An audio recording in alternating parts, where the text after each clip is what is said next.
94.3 The Dude is very grateful to our men and women in uniform. We're proud to recognize local members of our military by turning the spotlight on them right now in our Soldier Salute. I'm your host, United States Marine Corps veteran Ethan Stitch Gardner, and on today's Soldier Salute, I have United States Army veteran Rob Gardner. Rob, thanks so much for being here. Thanks for your service. No relation whatsoever, so This is not my brother, Rob Gardner. No relation whatsoever, just good friends. Rob, tell the listeners a little bit about your service and what you did in the United States Army. I was 13 Delta, which is Field Artillery Tactical Data System Specialist. That sounds like a lot, but it's really not that much. It's a combat arms MOS, so that basically transfers to me actually doing a lot of infantry work and not a whole lot of artillery work. Originally from Florida, what made you decide to join the military? Yeah, I was born in Daytona Beach, went to high school up here for the most part. Back and forth in my childhood a little bit, and ended up going into military school instead of finishing high school, and that probably set me up to join the Army, even though I thought it was doing the exact opposite. Joined the military at 19 after I tried real life for a year and found out I wasn't going to get anywhere doing it on my own, so I decided to join the United States Army. You told me in your pre-interview that you were always a rebellious teen. Did your rebellious attitude from your teen life affect your military career at all? Absolutely. But in the exact opposite way that I thought that it would affect my military career. I was lucky enough to be put around a bunch of, I guess you could call them rebellious leaders as well. So my rebellious side kind of spoke to theirs, and I got taken under the wing of some great leaders from a very early time and got set up for success. Rob, you mentioned that you are a veteran of an artillery unit. Now, I am an infantryman. Not a whole lot of civilians understand that there's a saying that the artillery are the, quote, kings of battle. That's right. Now, Now, the infantry would tell you, oh, no, we're the kings of battle. But once we need you, then we actually realize how serious artillery is. What was it like being an artilleryman in the Army? Well, first off, in the Army, as an artilleryman, we call the infantry the queens of battle. Yeah. Just so you know. Yeah, okay. But anyways, it was really great to be an artilleryman. Number one, because I did get to do a lot of infantry work. I was stationed at Fort Campbell, which is the 101st Airborne Division. We have a lot of services at our disposal. Being at such a prestigious unit, we took full advantage of them. Now, that being said, during my first deployment, we did a lot of infantry work. We also did have a firing platoon that we fired artillery with, and it was supporting an area where the 2nd and the 50 Deuce Infantry Company was at, which is our infantry company. And whenever we got back, our barracks are right across like a courtyard from each other. And the real reward to being an artilleryman is whenever you get the infantrymen coming up crying, telling you about saving their life. And then after that, there's no more fight. Everybody gets along and we're good to go. Yeah, everybody's just like, yeah, you're the kings of battle. We get it. we got it. Rob, in our pre-interview, you talked a lot about how you didn't really realize what you were getting into when you joined the military. And then even more, you didn't understand the serious historical aspect of the unit that you were getting into, the 101st Airborne. What was that like getting there and realizing the prestige that you just stepped into? Before I joined the military, I was completely clueless on anything having to do with military. I joined the military thinking I was going into an MOS that was not combat related. Thought I was going to be stuck in an office somewhere. Well, that wasn't the case. You have like an illustrious battlefield career, so I just find it really comical that you wanted to sit into an office. That's crazy. I joined with the intentions of getting something, of having a solid career whenever I got out. And but yeah, and like you said, even in basic, I got assigned to the 101st Airborne Division, and I had no clue what that even meant either. I'd never watched Band of Brothers. I'd never heard.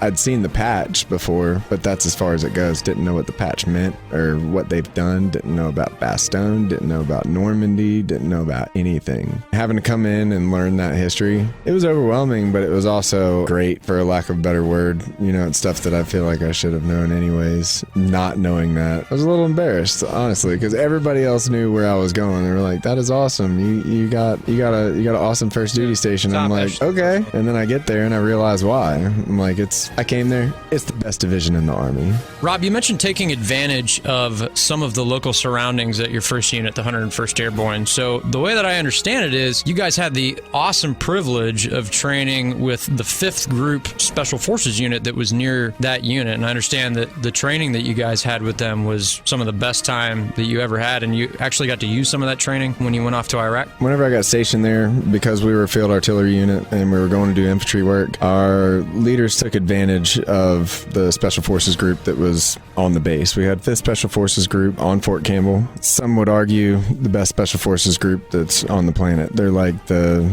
SEAL Team 6 of Special Forces, and especially because they specialize in Middle Eastern countries, and everything going on is in the Middle East right now. We got to train with them a lot pre-deployment and in between deployments, and a lot of the tactics that they pass down to us is something that even infantry guys don't get in their AIT or their job training. And so we learned some real, what we call high-speed tactics from them, and we definitely did get to use it. Our first deployment, we had everything from air assault missions, house raids, car chases with high-value targets. We caught some high-value targets. We put 97 people away for life sentences for bomb making and manufacturing, and we also put a lot more people than that away on sentences other than just light. It was very, very beneficial and very critical to the mission that we were going on. Rob, you had a lot to talk about when it came to the training aspects with the 5th Special Forces Group. Did that training end up being all it was thought out to be and really give you some life-saving tactics out there in Iraq?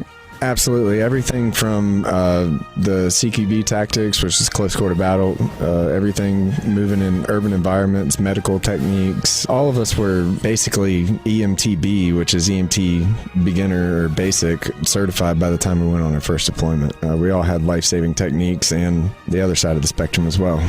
You also told me that the guys, your leadership on your first deployment, were former invasion guys, so the invasion of Iraq. Were you more comfortable knowing that your leaders, very important guys, had already been there and done that, and they knew what to expect? Absolutely. Some of the guys that I went with, they had already been deployed 2 or 3 times by the time I was on my first deployment in 2005. Having that experience was definitely a comforting feeling. One of my best friends, I've been in his platoon or his section since I got to the 101st, and he went on to become a Green Beret and join the 5th Special Forces Group at Fort Campbell, and he was one of the guys that was by my side the whole time I was in the Army, and always, for lack of a better word, telling me what to do so that I made it home. And having that experience is... Somebody's got to do it, right? Somebody's got to be the guy that tells you what to do. Right. Having that experience is invaluable, especially to a young soldier who probably needed role models, and I think got the right role models. Rob, you and your buddies, the Blue Collar Crew, super cool name, by the way, are setting up a run out of Lexington Guns and Shooting Range. You're a fellow motorcycle enthusiast like myself, and it's for the benefit of the Second Amendment, correct? Yes, we're having a poker run. Like you said, it starts at Lexington Guns and Shooting Range. Me and a group of buddies, as well as American Infidels Veterans Motorcycle Club, is setting it up. It's October 12th, sometime around noon. We're still getting some stops together for it. If you search Gun Run Benefit Ride on Facebook, you'll come up to the event page, and it's basically just to help an organization called the Gun Owners of America protect our Second Amendment. As a veteran, it's very important to me, and I believe in it, and I believe in the whole Bill of Rights, and I think that it's something that's worth putting some money towards. So you guys, the Blue Collar Crew, putting on this event, if it's a success, do you guys see yourself doing more events in the future? I don't know. I haven't really thought about that. Possibly, but doubtful. I just wanted to do this because I thought that it was important. I wanted to do something to make a difference besides just sending my membership fee in. You're showing the community that if you have something that you care about and you have something that you want to see successful, that you as an American, our rights, you can go out and you can rally the troops, as we would say, and make that goal a reality. We have a lot of rights to do that, and I think that's awesome what you're doing out there. Exactly, and I feel like what I'm doing, the right that I'm trying to protect, is protecting that right as well.